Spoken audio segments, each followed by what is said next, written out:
kuliah matematika yang diampu oleh Bapak dosen Damar Septian MPG, kami akan mempresentasikan tentang makalah kami yang berjudul Teori Belajar dan Hakikat Pembelajaran Matematika.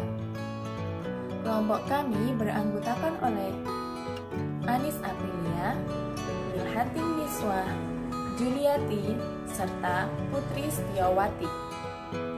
Materi yang pertama akan dipresentasikan oleh rekan kami, yaitu Putri Setiawati. Hai, kali ini kita akan membahas mengenai teori belajar. Apa sih teori belajar itu? Teori belajar merupakan metode yang menggambarkan bagaimana seseorang melakukan proses belajar, di mana seseorang pada umumnya cenderung merubah diri menuju ke arah yang lebih baik. Dalam hal ini, kegiatan belajar diartikan sebagai interaksi individu dengan lingkungannya untuk memecahkan masalah yang dihadapi maupun yang akan dialami. Dalam kegiatan belajar mengajar, siswa adalah subjek dan objek dari kegiatan pendidikan. Suatu pengajaran akan tercapai apabila siswa berusaha secara aktif untuk mencapainya. Keaktifan yang dimaksud tidak hanya dituntut dari segi fisik, melainkan juga kejiwaan. Adapun teori belajar menurut aliran dalam pembelajaran matematika bertujuan untuk memudahkan seseorang ataupun seorang guru dalam menerapkan proses belajar mengajar di dalam kelas. Teori belajar tersebut berdasarkan aliran belajar ialah yang pertama, aliran latihan mental, teori yang tidak dilandasi oleh eksperimen. Aliran ini berkembang menjadi aliran psikologi belajar yang berpengaruh terhadap arah pengembangan teori dan praktik yang dikenal sebagai aliran behavioristik. Aliran ini menekankan pada terbentuknya perilaku yang tampak sebagai hasil munculnya perilaku yang semakin kuat bila diberikan penguatan dan akan menghilang bila dikenai hukuman. Seseorang akan dianggap telah belajar sesuatu jika dia dapat menunjukkan perubahan perilakunya. Prinsip aliran ini meliputi yang pertama, reinforcement and punishment, yang kedua, primary and secondary reinforcement, yang ketiga, schedules of reinforcement, yang keempat, contingency management, yang kelima, stimulus control in operant learning, yang keenam, the elimination of responses menurut Jacques Berliner tahun 1984. Materi yang selanjutnya adalah tentang aliran pengaitan atau koneksionisme.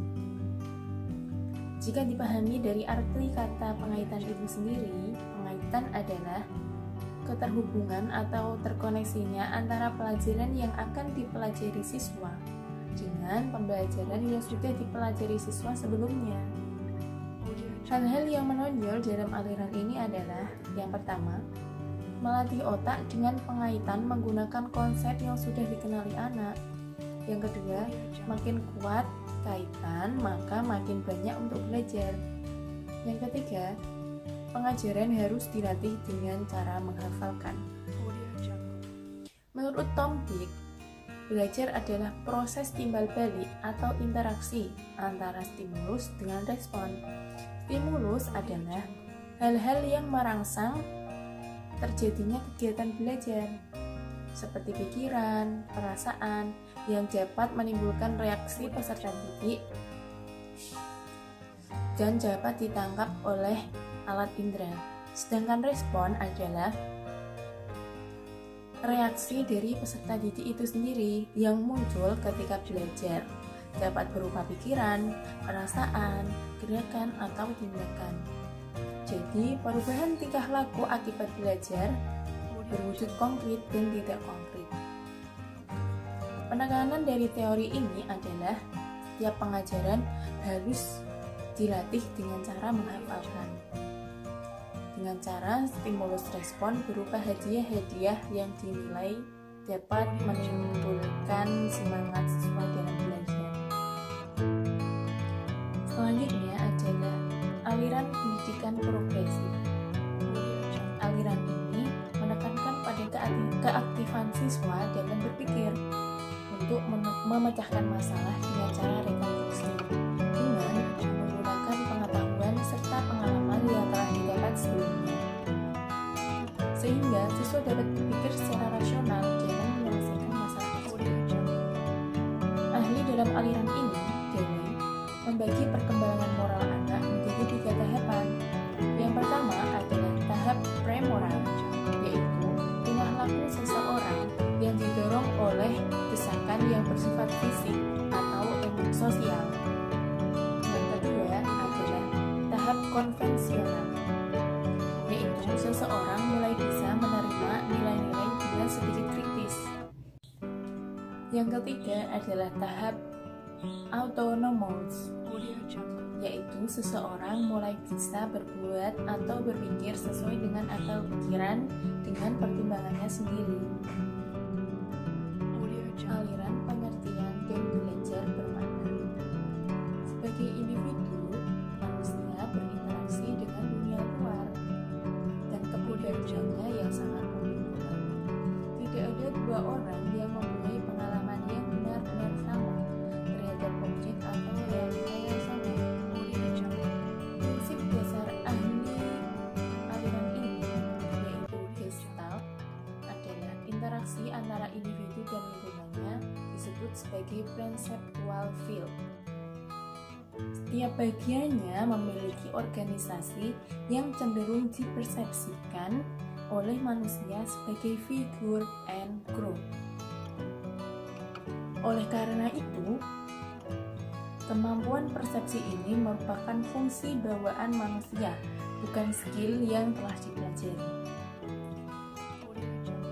Hukum-hukum belajar Gestalt ialah hukum Ratman, yang menunjukkan tentang berarahnya segala kejadian, yaitu berarah kepada para penemu itu ke suatu keadaan yang seimbang, atau disebut juga suatu Gestalt yang baik.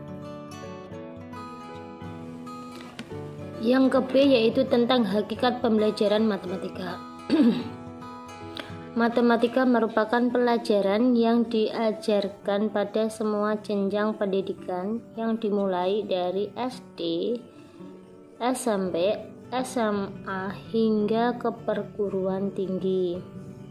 Matematika menjadi suatu keperluan bekal hidup manusia. Hal tersebut dapat dilihat dari aktivitas manusia yang tidak terlepas dari matematika. Misalnya kita sehari-hari mengukur besaran, membilang benda, dan juga jual beli, itu kita semuanya menggunakan matematika. Seringkali seseorang mendengar kata matematika yang terfikir adalah tentang simbol dan rumus sebuah bilangan. Memang hal tersebut tidak salah karena matematika erat kaitannya dengan bilangan, rumus, dan simbol. Matematika merupakan ilmu yang berkontribusi bagi ilmu-ilmu lainnya. Hal itu ditandai dengan banyaknya ilmu yang mengadopsi konsep-konsep matematika. Sebagai contoh, dalam ilmu akuntansi, matematika digunakan untuk mengolah data. Dalam ilmu ekonomi, matematika digunakan untuk menganalisis keseimbangan pasar dan masih banyak contoh lainnya. Kata matematika diambil dari bahasa Yunani, mathematike, yang berarti mempelajari. Berasal dari kata mathema yang berarti pengetahuan atau ilmu. Selain itu, kata matematika memiliki kesamaan dengan kata lainnya, yaitu madain dan madenain, yang artinya belajar atau berpikir. Sehingga dapat disimpulkan bahwa matematika merupakan ilmu yang didapat dari kegiatan berpikir yang terbentuk dari hasil pengalaman manusia secara empiris. Beberapa definisi para ahli mengenai matematika antara lain yaitu menurut 1. Rus Effendi, matematika terorganisasikan dari unsur-unsur yang tidak didefinisikan. Definisi-definisi, aksioma-aksioma, dan dalil-dalil di mana dalil-dalil setelah dibuktikan kebenarannya berlaku secara umum. Karena itulah matematika sering disebut ilmu deduktif. Pendapat yang kedua yaitu dari James dan James. Matematika adalah ilmu tentang logika mengenai bentuk, susunan besaran, dan konsep-konsep yang berhubungan satu dengan yang lainnya. Matematika terbagi dalam 3 bagian besar, yaitu aljabar, analisis, dan geometri. Tetapi ada pendapat yang mengatakan bahwa matematika terbagi menjadi 4 bagian, yaitu aritmatika, aljabar, geometri, dan analisis, dengan aritmatika mencakup teori bilangan dan statistika. Pendapat yang ketiga yaitu pendapat dari Johnson dan Rising, bahwa matematika adalah pola berpikir, pola mengorganisasikan pembuktian yang logis. Matematika itu adalah bahasa yang menggunakan istilah yang didefinisikan dengan cermat, jelas, dan akurat. Representasinya dengan simbol yang padat, lebih berupa simbol dan padat. Matematika adalah pengetahuan struktur yang terorganisasi. Sifat-sifat dalam teori-teori dibuat secara deduktif berdasarkan unsur yang tidak didefinisikan, aksioma, sifat, atau teori yang telah dibuktikan kebenarannya. Sedangkan menurut Rice, matematika adalah telaahan tentang pola dan hubungan suatu jalan atau pola berpikir, suatu seni, suatu bahasa, dan suatu alat. Pendapat yang kelima yaitu dari Klein. Matematika itu bukan pengetahuan menyendiri yang dapat sempurna karena dirinya sendiri, tetapi karena adanya matematika untuk kesempurnaan untuk dirinya sendiri, tetapi adanya matematika untuk membantu manusia dalam memahami dan menguasai permasalahan sosial, ekonomi, dan alam semesta.